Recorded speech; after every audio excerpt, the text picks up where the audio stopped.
Sitaki maneno mengi, lakini kama ukijua kila mtu atarudi alipotoka. Kwani mtu hawezi kunisaidia mpaka iwe nimemhonga ama kumtishia? Badi, umefanya nini?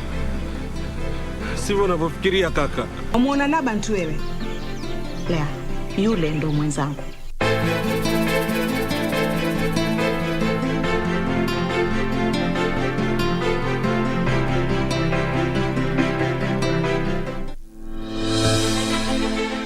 Are you an aspiring candidate in the upcoming general elections? Do you want your agenda and manifesto to reach your voters effectively? At KBC, we have the most comprehensive and credible online platform that has profiles of all prospective candidates. Log on to www.kbc.co.ke/2022 aspirants and let Kenyans know more about you, your past achievements, your manifesto, and your development agenda once you get elected to office. What's more, the website is easy to navigate. We will create your profile, post pictures, and short videos with your campaign messages at affordable hosting fees. Log on to www.kbc.co.ke/2022 aspirants today and establish your brand authority as we lead towards the forthcoming general elections.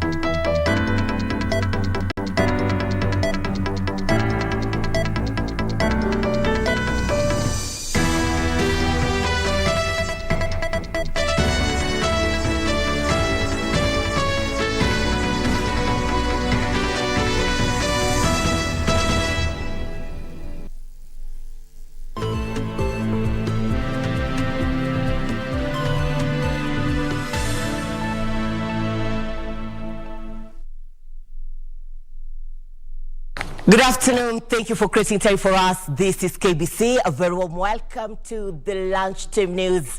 Political leaders continue to traverse the country, weighing the voters. Few weeks to the next general elections. We have also news making headlines in the world of business and sports. Do interact with us with all our social media platforms at KBC Channel 1. My name is Irene Muchuma. On Sela language interpretation, we have Susan Thuku. President Uhuru Kenyatta has challenged parliamentarians in the Great Lakes region to champion for peace and a conflict-free area in his address to the Forum for Parliamentarians from the International Conference of the Great Lakes region, read on his behalf by Interior Cabinet Secretary Fred Matiang'i.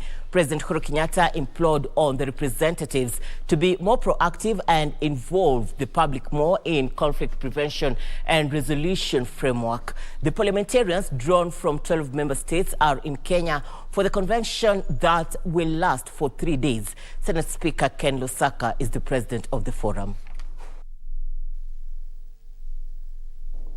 As you deliberate on these very pertinent issues, remember that the eyes and hopes and aspirations of hundreds of millions rest firmly on you. I trust that you shall lead the region into a bright new dawn that is free of conflict, that is bold and responsive to the desire of our people for peace and prosperity, and which breathes life into the unity and common purpose that must be the foundation for our individual and collective peace and security. Our legislatures have a unique role to play by continually addressing the issues of equitable distribution of resources and economic development. Parliamentarians are critical in creating and sustaining the enabling environment that guards against the emergence and escalation of conflict. Kenya is going to have its elections this year in August. We are looking forward to a peaceful election and want to appeal to all the political players to ensure that we have peace during elections. Amani National Congress leader Musalia Mudavadi has called for sobriety and peace across the country during the campaigns ahead of the general election, condemning the recent incident where ODM and Azimio la Umoja presidential aspirant Raila Odinga's convoy was stoned in Uasin Gishu. Mudavadi called for tolerance across the political divide. Mudavadi spoke during an interview with KBC Radio Taifa where he urged Kenyans to vote in Kenya Kwanza Alliance, saying its core agenda is to revive the country's economy.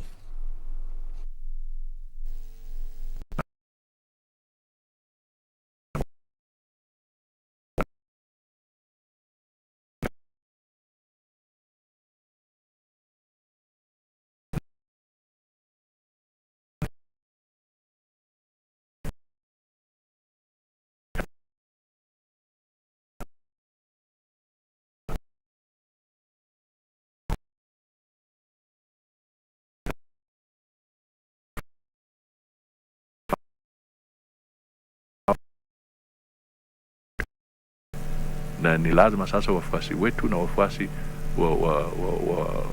wanasiasa tofauti wajue pia kuna mtego. The Independent Electoral and Boundaries Commission says it will appeal the ruling by the High Court that stripped its Electoral Code Enforcement Committee of powers to summon any witness or candidate found to be in violation of the Electoral Code of Conduct. Speaking to KBC English Service, IEBC Commissioner Irene said, contrary to the findings of the High Court, the Electoral Code Enforcement Committee is a legal entity anchored in the Elections Act. The High Court on Monday quashed summons issued by the Independent Electoral and Boundaries Commission to Murang'a woman representative Sabina Chege over the rigging claims she made about the 2017 general elections. Justice Anthony Murima ruled that IEBC has no authority to summon politicians before they have been formally nominated and determined that they will run as independent candidates. We've just petitioned the court on appeal. We are a law-abiding commission and we abide by what the courts say. So we are going and we'll keep you posted. I know it will be in public domain. This committee is anchored in law. Actually, it's in the Elections Act. It's law. We are starting actually the judgment and we'll be giving our opinion on the same soon.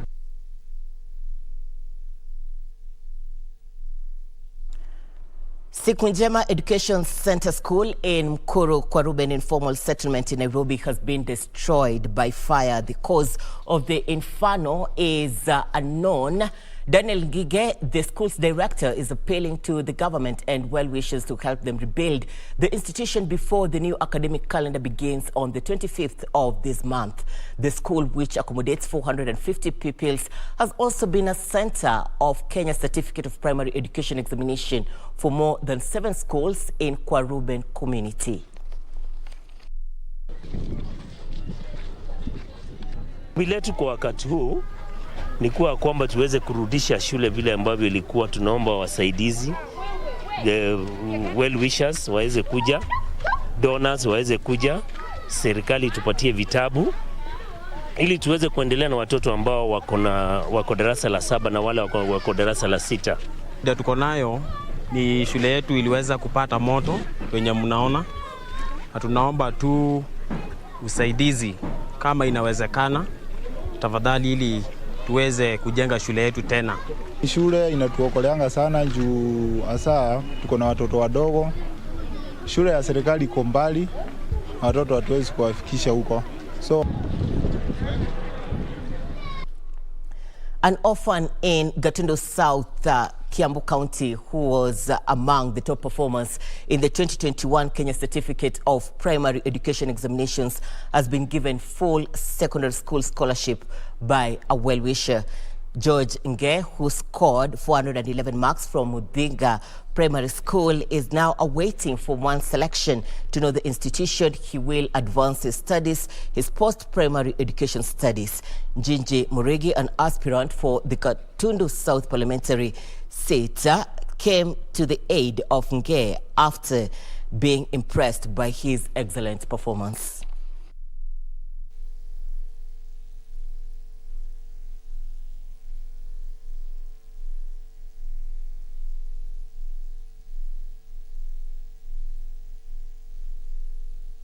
Mimi nimefurahia vile mheshimiwa amekuja, amenipea full scholarship. Nafurahia na nyinyi wengine wenye mnanishikilia tu. Mimi nafurahia tu. Kutoka leo huyu mimi nitasomesha. Niwe nimepata kiti ya mjumbe ama niwe sijapata kiti ya mjumbe, nitamchukua. Ile shule ataitwa, mimi nitashughulikia maneno yake yote. A section of parents drawn from the Kiambu County are demanding that pupils who excelled in their Kenya Certificate of Primary examinations within the county are selected to join national schools of their choice. Under the umbrella of Kiambu County Parents Association, led by Chairman Samuel Wanjema, the parents are demanding 30% of national schools based within the county be reserved for students from the region, adding that they have been shortchanged in the previous years. There are about 7 schools which are national schools, and for that we need slots during selection for this year. We need our students, our pupils from Kiambu to be given all those slots, and we are demanding 30% of those slots in national school. Out of 3,500, at least 1,000 should join from Kiambu, should join that those national schools from my area. And we are not requesting, we are demanding. Many times we find that the learners, even the schools that they did not select, they are called to those schools. We appeal to the Ministry of Education. Make sure the playing ground is leveled. All children get to the school of their choice. A non-governmental institution in Kilifi County is leading a rehabilitation campaign for girls deprived of their rights to education through early marriage and pregnancy by offering them both life and literacy skills. 1,200 girls aged between 9 and 14 years have undergone the 9-month-long training that has seen a number of them return to school, with others receiving vocational training. The Education for Life, Leave No Girl Behind is a campaign by Sauti ya Wanawake Pwani in conjunction with Action Aid and aims at addressing the increased cases of teen pregnancies and marriage in the area by giving a second chance to girls who have fallen victim. Kwa sasa hivi mradi huu Education for Life uko na wasichana 1,241 katika kaunti ya Kilifi, ambao wasichana hawa leo hii wako hapa. Hawa ni wasichana ambao wamechagua pathway ya kwenda polytechnic. The teen moms have undergone rigorous life and literacy training to better their future. Girls were mapped from the community using our community-led participatory change plans to reach out to most vulnerable girls, and that is how they ended joining this project. The girls now share their experiences differently, not as victims, but as champions. Their life is finally restored. They are enthusiastic about their future and those of their children. Masomo yangu sikumaliza kuweza kuendelea kwa sababu changamoto. Nikawa nimepata mtoto na niko nyumbani. Na maisha yangu ni kama nasema ndoto yangu imefika mwisho. Kazi yani, sikulazimishwa na mtu kwamba kasome hiyo. Yani moyo wangu mwenyewe nilichagua hiyo kazi, na mali nilipofika hapo shule sikupanic. Mapimo Polytechnic ground is being used for the mentorship program that targets to reach out to at least 5,000 girls in the next 1 year. Purity Museo, Lunchtime News. Motorists in Embu County have decried the fuel shortage crisis that has hit businesses hard. This as 2 of the leading public service vehicle circles in Nyeri County are now calling for the government to address the root cause of the fuel scarcity to avert a possible paralysis of the transport sector in the country. In Embu County, motorists complained that some unscrupulous traders had taken advantage of increasing the prices to as high as 200 shillings per litre of petrol. Fuel stations that did not have the commodity remained deserted as motorists scrambled for the same in one that still had stocks. Hatuelewi ni kitu gani ambacho kinafanya mafuta yawe yakikosa katika nchi yetu ya Kenya, wakati ambao hata sisi wenyewe tuna mafuta yetu katika nchi hii. Biashara yangu sana, unajua Saa hii ningekuwa nimekata mandisi na nipeleke Ukambani. Hata sijui kama nitaenda leo. Nime take like 2.5 hours. 2.5 hours tangu nikuje hapa. Lakini kuna matumaini nitapata tu alafu nisonge mbele. The operators lamented that following the shortage of fuel, which has affected various parts of the country, many vehicles are now grounded. In Nyeri, public service vehicle operators under Nyena and 2NK Sacco are calling on the government to help avert a possible paralysis of the transport sector in the country. In Narok town, motorists and boda riders jammed to petrol stations that had fuel. A spot check showed long queues as motorists coming from as far as Bomet jammed the fuel pumps with motorbikes, vehicles and jerrycans. Tunaomba serikali yetu mtusaidie kwa sababu hata hatujafanya kazi. Tumekaa hapa tunasukua kutoka asubuhi, hakuna mafuta, ni petroli moja tu iko nayo. Mafuta imeleta jamu sana, hakuna pahali, watu wameng'ang'ania pahali pamoja tu hapa Total ndio watu wote wanachukua mafuta, ni kwa sababu imekosekana sana. Tunaomba serikali itusaidie mafuta iweze kupatikana kwa sababu tuna shida sana kwa barabara. Mimi nafanya biashara ya matatu, dereva wa gari, na mafuta kukosekana hakuna tena kutembea. Saa hiyo nimekuwa kwa laini karibu 2 hours. Jels Aladi for Lunchtime News. Now, over 1,800 families living on land earmarked for the proposed Malindi International Airport expansion project are urging the government to expedite compensation. The families are threatening to stay put and further develop the land if not compensated on time.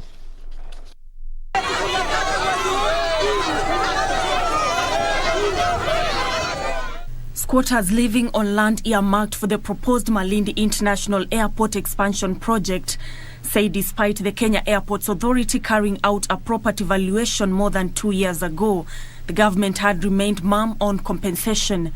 They are now threatening to carry out other development projects on the piece of land and have fresh negotiations on compensation terms with the government. Sasa tunasema enough is enough. Wakati tumefika sasa, sisi kama wakazi ambao tumeathirika na mambo ya airport, tutaendelea na miradi yetu. Tutaendelea na mambo yetu ya kila siku. Ikiwa serikali watakuja wanataka kupanua uwanja wa airport, waje na new terms. Waje tuzungumze tena, wafanye valuation upya. Many tenants have vacated rental houses in the area after landlords failed to renovate them, fearing losses once the project begins. Tupate ile ridhaa niondoke, manake nataka nijenge, lakini haiwezekani. Walisema vile kujapima vibaki hivyo hivyo. Miaka inazidi kuenda, biashara zimekufa. Kila kukicha tunateseka, kwa siku tunakula mara moja. Shule tunadaiwa, hivi tushamaka shule zikifunguliwa. Na kuwa sisi mayatima katika ardhi zetu za hapa Feruzi na kwingine. Tumechoka. Tuomba serikali, hakuna kuulazimia, lazima mtupatie haki zetu kwa wakati tunataka sisi. The government has however urged the affected families to be patient. According to the latest valuation report, 5 billion shillings will be paid to families who own houses in the project area. The Kenya Airports Authority seeks to increase the main runway from the current 1.4 kilometers to 2.5 kilometers in order to allow large aircrafts to land at the airport. Nancy Okware, Lunchtime News.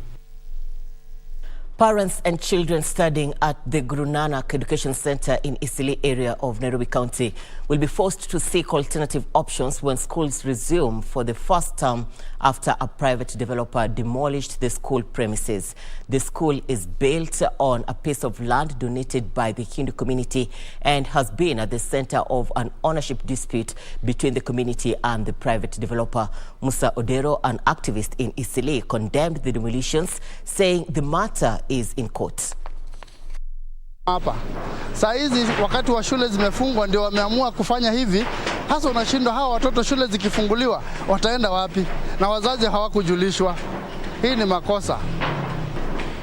Yule mwenye ananyakua hapa ni mtu ambaye anajulikana, hata ambapo tukienda katika records atajulikana, ni mtu ambaye anajulikana.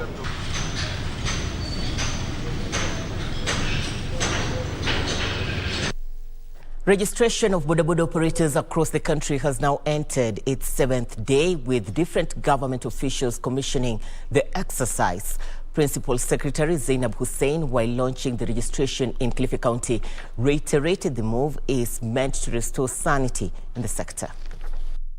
Addressing bodaboda riders in Kilifi County, Tourism Principal Secretary Zainab Hussein urged bodaboda operators to take advantage of the timeline of the 60 days window to enlist in large numbers. Ni vizuri ili kuendeleza hii sekta tulete utaratibu ndio tufanye kazi kwa mujibu wa sheria. Na kufanya kazi kwa mujibu wa sheria itahakikisha kwamba tunadumisha usalama mabarabarani zetu. Sentiments echoed by County Commissioner Kutswa Olaka, who noted the country had lost 1,722 people through bodaboda accidents in a period of 1 year. Sio ya kwamba kila ajali ya barabara ambayo inahusisha watu wa bodaboda ndio wako na makosa. Sio lazima iwe ni watu wa bodaboda. Lakini ikiwa tutakuwa na ajali, alafu sisi sote tunaenda pale, tunachoma gari, tunapiga ule mwenye gari, na pengine yeye ndio ako na makosa, itakuwa ngumu kumshtaki kotini kwa sababu tunaharibu ushahidi ambao ungetusaidia. Kilifi County bodaboda chairman Hamisi Katambo noted that the stipulated time may not be sufficient for all operators to enlist. Distance ndio challenge kubwa, kwa sababu hii Kilifi County ni kubwa na huduma center ni hii moja peke yake. Kwa hivyo utakuta kuna mtu anataka kutoka far end. Kwa hivyo we are requesting before you kwamba kama itakubalika hii exercise iwe devolved pia, irudi kule chini kwa ma-DCC ama hata ikiwezekana iende kwa machifu. 2.4 million bodaboda operators countrywide are expected to register. For Lunchtime News, I'm Zainab Said. Now, he became unpopular among business cartels and power brokers as he strived for a leaner public service and a clean national treasury. This week on the Cabinet, we feature Simeon Nyachae, regarded as the leader of a KANU faction that was loyal to President Daniel Arap Moi but unhappy with the KANU leadership.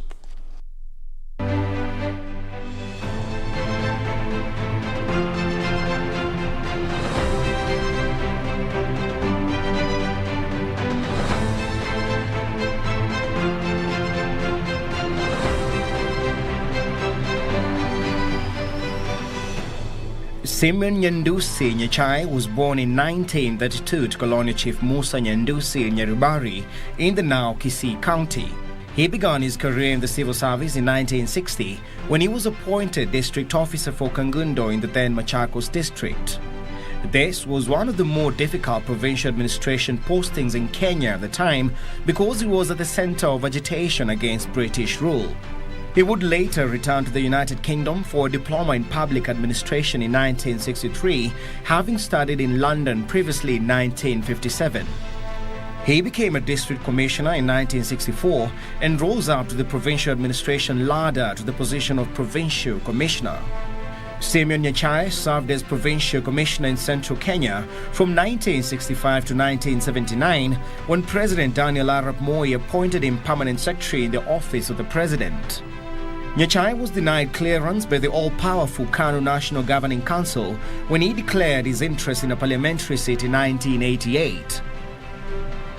His entry into Kisii district politics also faced stiff opposition from 4 members of parliament from the region, that is David Onyancha, Chris Obure, Zachary Onyonka and Andrew Omanga, who was scared of his growing interest in what they saw as his attempts to control the region's politics. Nyachae was elected Member of Parliament for Nyaribari Chache constituency in 1992, a seat he retained in the 1997 and 2002 general election. As a reward for sticking by President Moi in the aftermath of the 1992 elections, the president appointed him to head the agriculture docket. He made enemies while at the helm, as his tenure saw him face challenges from the factional wars in the tea industry in Central Province to the cleaning up of the sugar industry in Western Kenya, which was in the grip of cartels. It is the war against cartels that most attribute to Simeon Nyachae's exit from the Agriculture Ministry to that of land reclamation, regional and water development. After the 1997 general election, Nyachai was appointed Minister for Finance. This, however, drew criticism from his critics who claimed that he lacked grounding in finance management skills. Nyachai's tenure in the finance docket came to a halt after he declared that Kenya was broke and that the economy was in the intensive care unit. He was transferred to the Ministry of Industrial Development, a posting that he declined. In 2002, he unsuccessfully vied for presidency on the Ford People ticket, but came in third after Mwai Kibaki and Uhuru Kenyatta, but was successfully elected into parliament. In 2004, President Mwai Kibaki appointed Nyachai Minister for Energy and later moved him to roads. Nyachai unsuccessfully ran in the 2007 parliamentary elections. Samuel Nyachai Nyandusi passed away on February 1st, 2021, aged 88. For the Cabinets, I'm Richard Munga.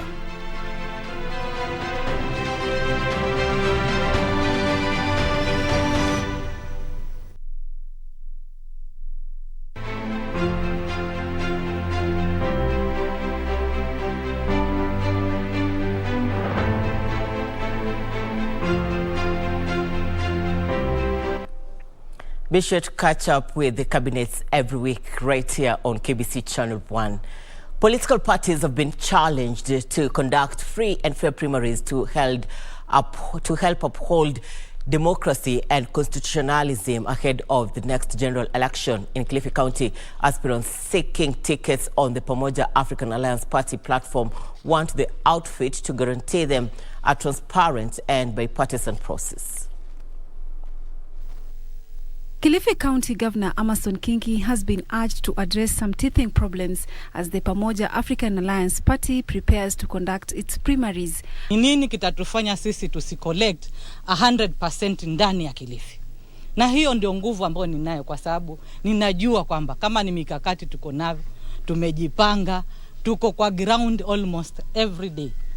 Na ndio sababu tunasema sisi wanapaa, tutapaa ndani ya Kilifi na Coast Region na Kenya nzima.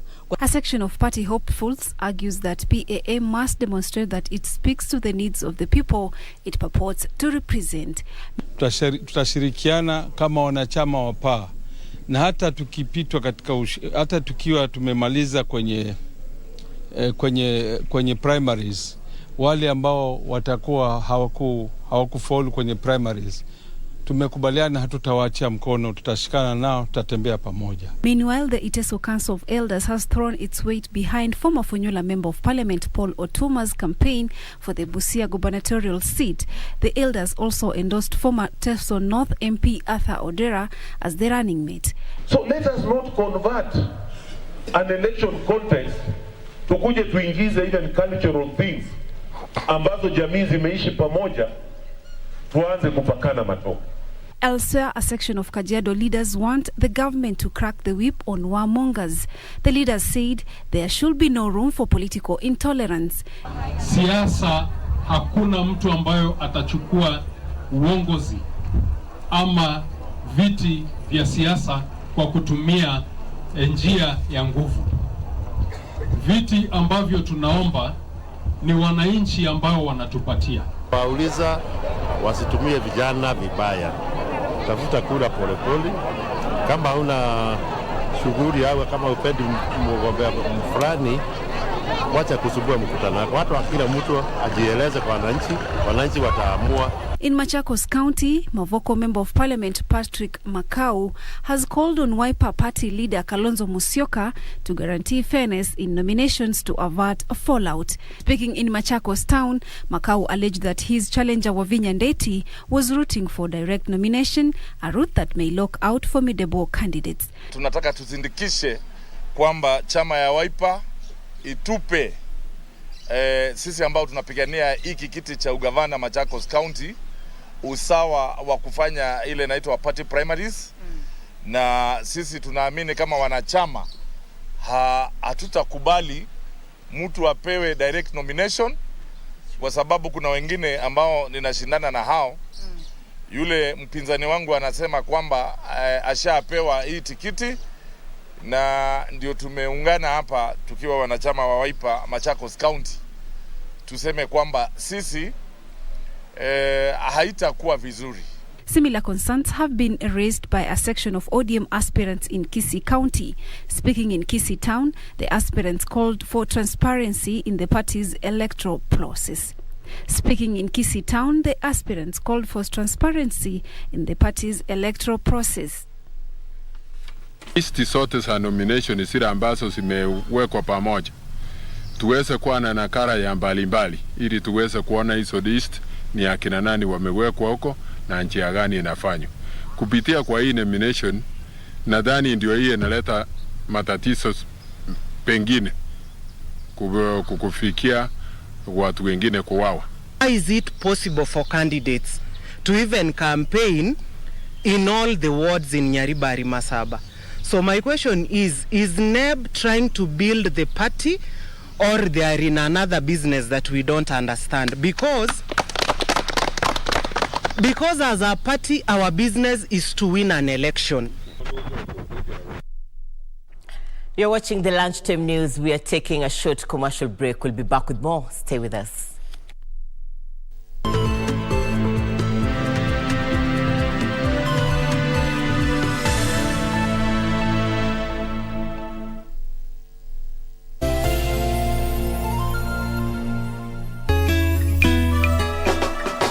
Vitimbi Jumatatu hii. Jumuika nasi siku ya Jumatatu ili upate uhondo kamili kwenye vitimbi. Hiyo basi usikose burudani tosha kila siku ya Jumanne hadi Alhamisi saa 1:35 katika tamthilia ya Maza.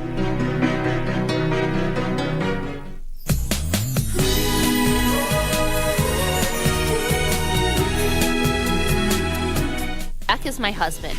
Don't you think of stealing him away. If you don't want to meet me in court, you'd better leave him immediately. You've married twice already. If you get another divorce, it will disgrace our family. She also told me to teach you some manners. Stop going to their workplace just to cause trouble. That's foolish.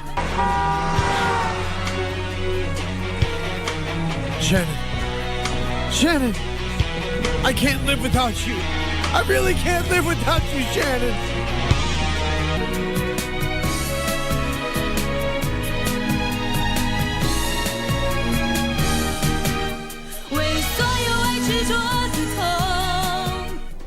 Do you have a news story to share with KBC? Get in touch swiftly on email news@kbc.co.ke or call 0723-892-654 or 0734-780-124.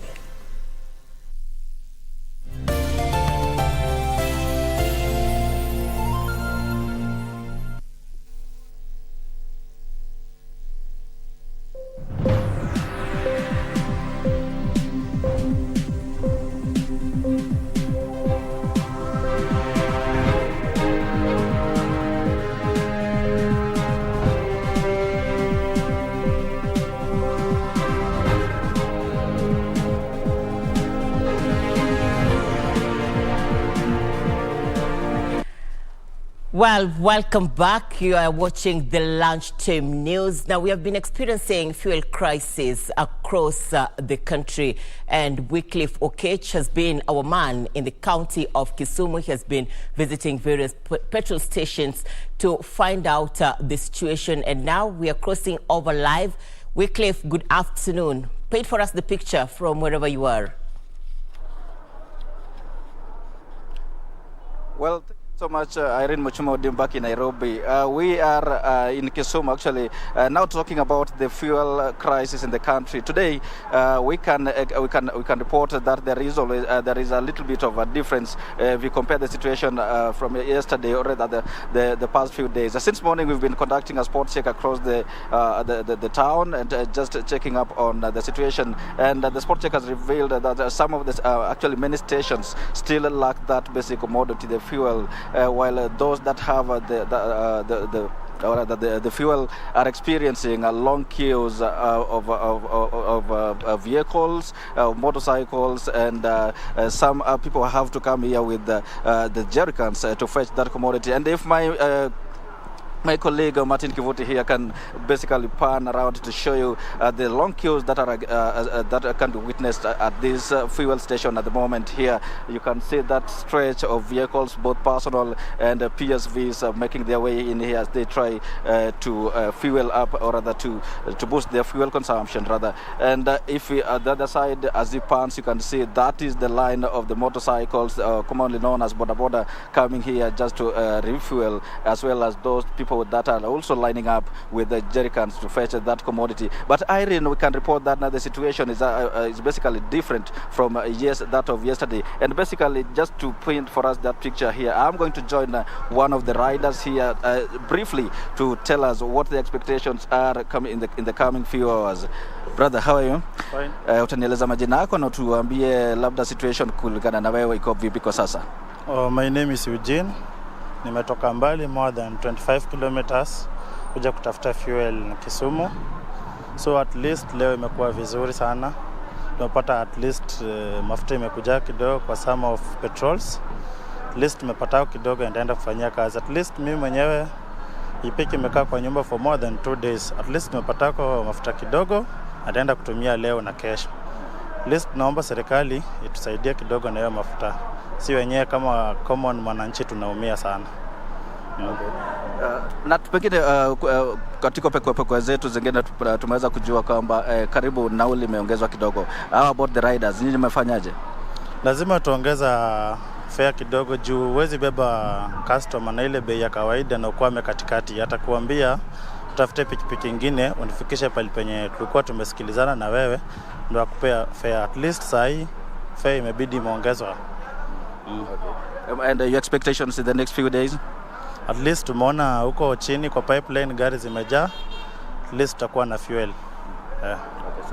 Thank you so much, Irene. That is just one of the riders here talking to us about his take on this matter, on the new development. But actually, what you've heard him mention that he had to travel about 25 kilometers to come to this station to fetch that basic commodity, and is hopeful that in the next few days the situation will have improved. And basically, Irene, we can say that now following the yesterday's move by the president to sign the appropriation budget bill that released about 34.4 billion shillings as part of the subsidy, or rather to in a move to curb the situation. We are hopeful that the situation here actually in Kisumu, and not just Kisumu alone but in the entire country, will improve. Well, this is a situation that continues to unfold in different ways, and we'll be monitoring every situation actually and give prompt updates to our viewers. Back to you, Irene, in studio. Well put, Weekly for Cage reporting live from the county of Kisumu. And of course, it's not only Weekly who is on the ground. We have able teams across the country. Be sure to catch up with them in our subsequent bulletins at 7 and 9 p.m. as they bring you the latest developments. Irrigation is among the key focus areas of the government during the 4th medium-term plan of the Vision 2030 in order to boost food security. Planning Principal Secretary Torome Saitoti says reliance on rain-fed agriculture has been retrogressive, hence the investment in irrigation infrastructure.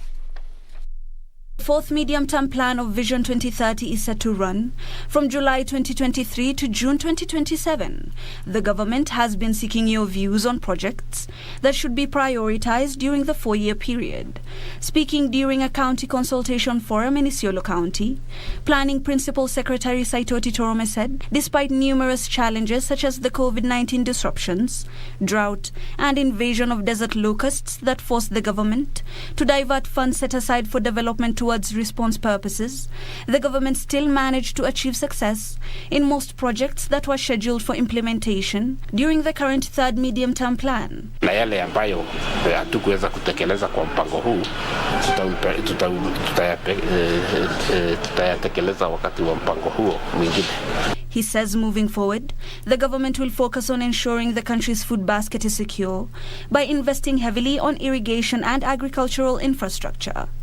Agriculture is mostly rain-fed, so sometimes when the rain fail, that will even affect the economic growth because agriculture contributes a lot to the economy of our country. Leaders say most projects within Isiolo that had been adversely affected by COVID-19 disruptions are now picking up. We have achieved most of things which are not achieved, which we plan to achieve, and also some of them we have not achieved because of the challenges which has been mentioned, like coffee, drought, locusts, and many things which we have faced.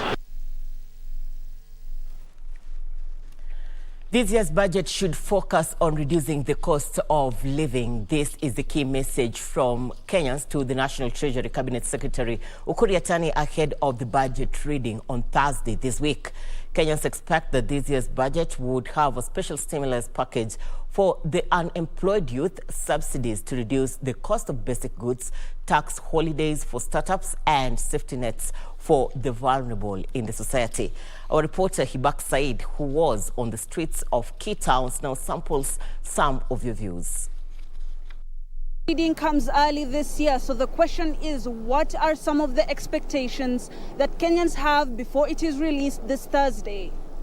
Na tena namuhimiza waziri wa fedha Ukur Yatani aangazie sana common man. Ikiwa umeshaongeza ngani na maziwa hakuna na unga ya sima hakuna na michele imeongezeka, tutakufa njaa. Budget yetu ikuwe friendly, ikuwe budget ambayo iko na urafiki na yule mtu wa chini. We also expect that the budget will cater for the mwananchi. It should be a mwananchi budget. Maybe they could caution the youth more so that they're able to get money to start small businesses or boost their businesses for those who already have the businesses. The minister must move very decisively to shield the impacts, these adverse impacts on Kenyans. And that to me includes basically buying down costs.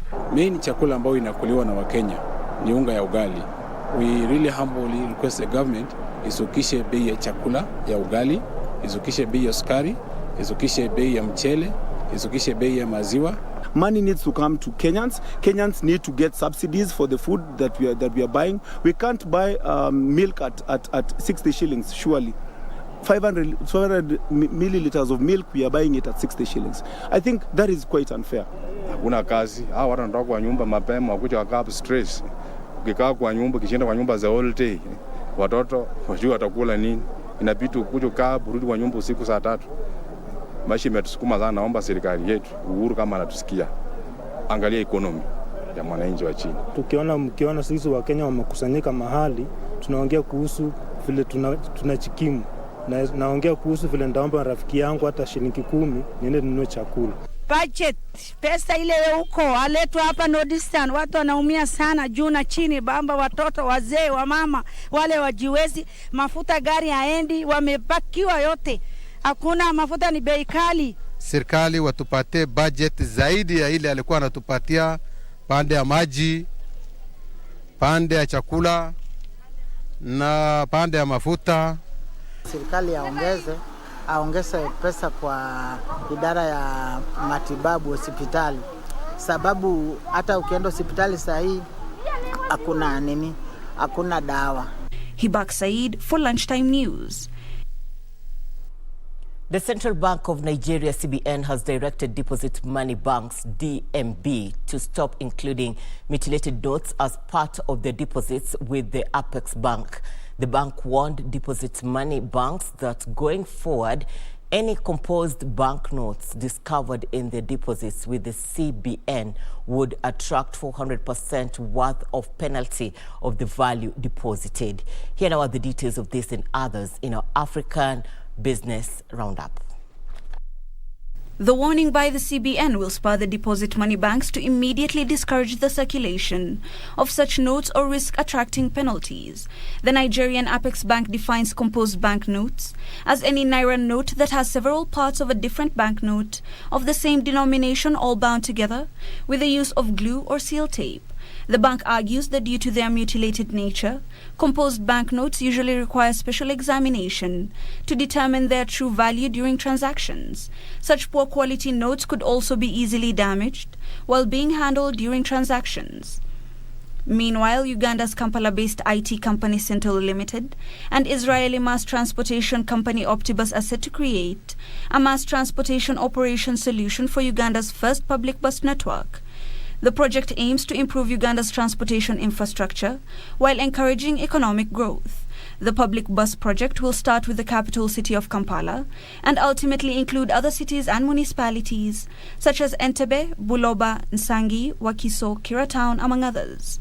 The 1,030 bus fleet is expected to be increased to 3,000 buses, making it one of the largest public bus fleets in Africa. Optibus software platform will be used to plan all routes and timetables in the bus network, optimizing resource allocation and managing daily operations in real time. Finally, Egypt will receive up to $22 billion from Gulf Arab states to help it overcome a currency crisis. This is the third such rescue in a decade, as analysts watch for greater exchange rate flexibility to avert future crises. The central bank allowed Egypt's pound, which has been stable since November 2020, to drop by 14% against the dollar on March 21st, after Russia's invasion of Ukraine prompted investors to withdraw billions of dollars from Egyptian treasury markets. Saudi Arabia has deposited $5 billion already, while Qatar has pledged investment deals worth $5 billion. Already, the Gulf Arab states had sent Egypt $23 billion in grants, cash deposits, and fuel shipments. Hibak Said for Lunchtime News.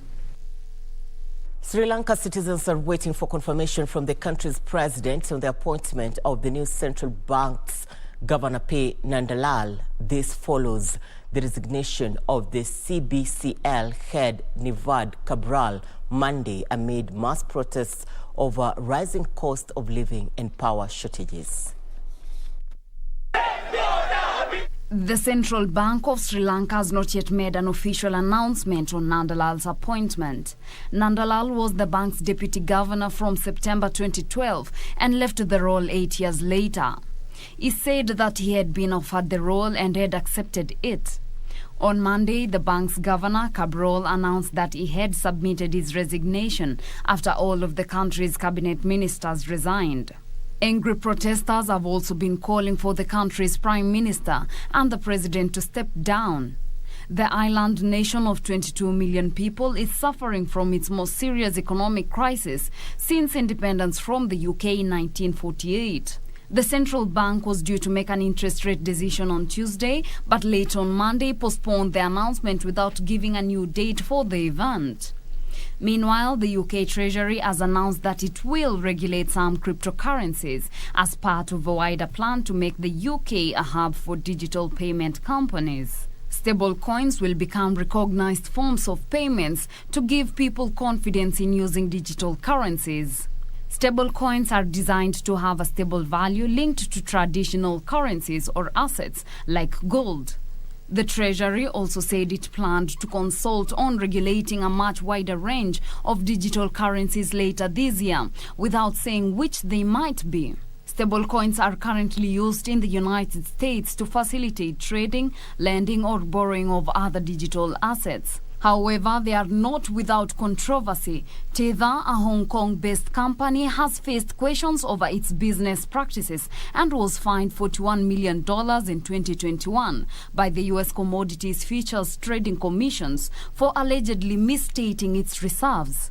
The UK's Treasury said regulating stablecoins would ensure they could be used safely by the public. Wild fluctuations in the value of some digital currencies has led regulators to warn they pose risks.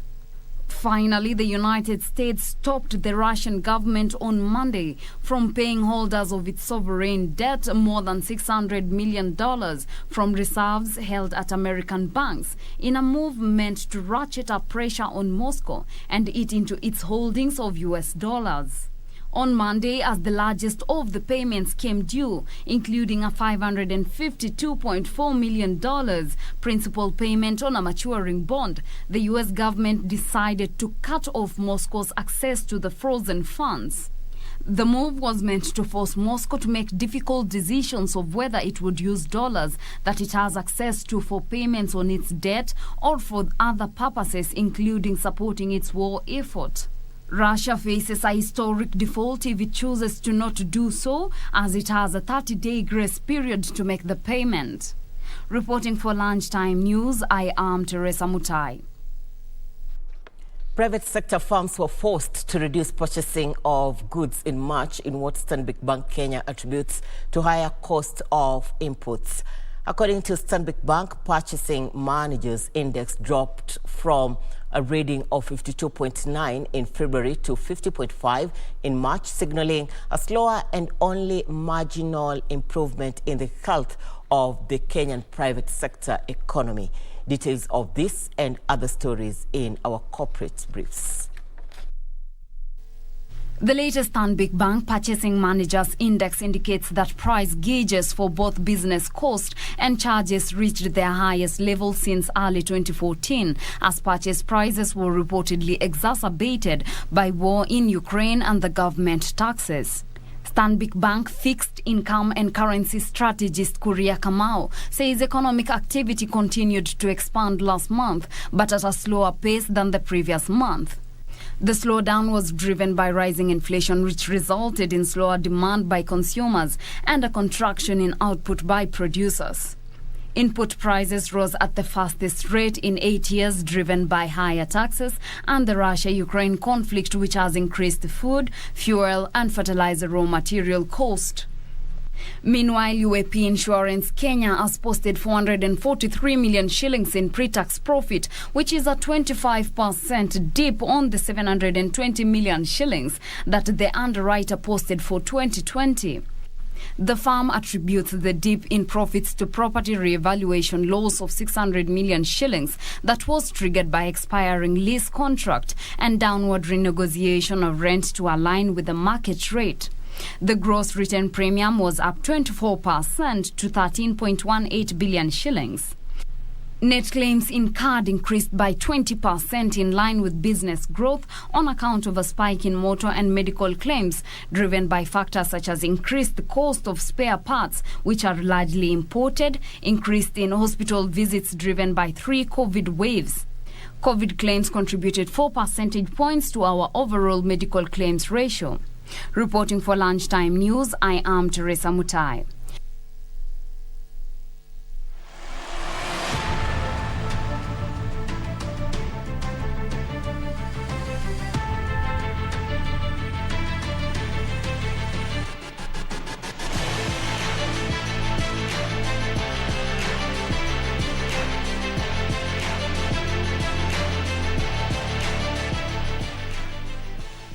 All right, thank you for staying with us. Time for Channel 1 Sports News.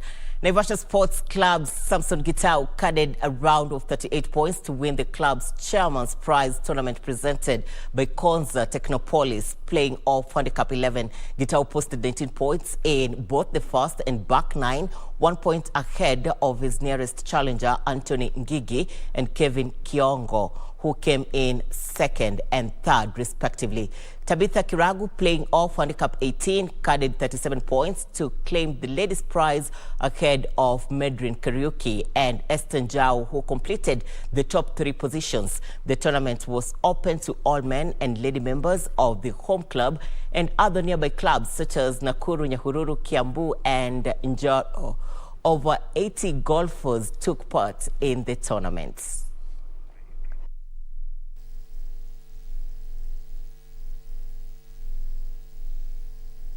Arsenal boss Mikel Arteta apologized for his side's performance in their surprise 3-0 defeat at Crystal Palace and accepted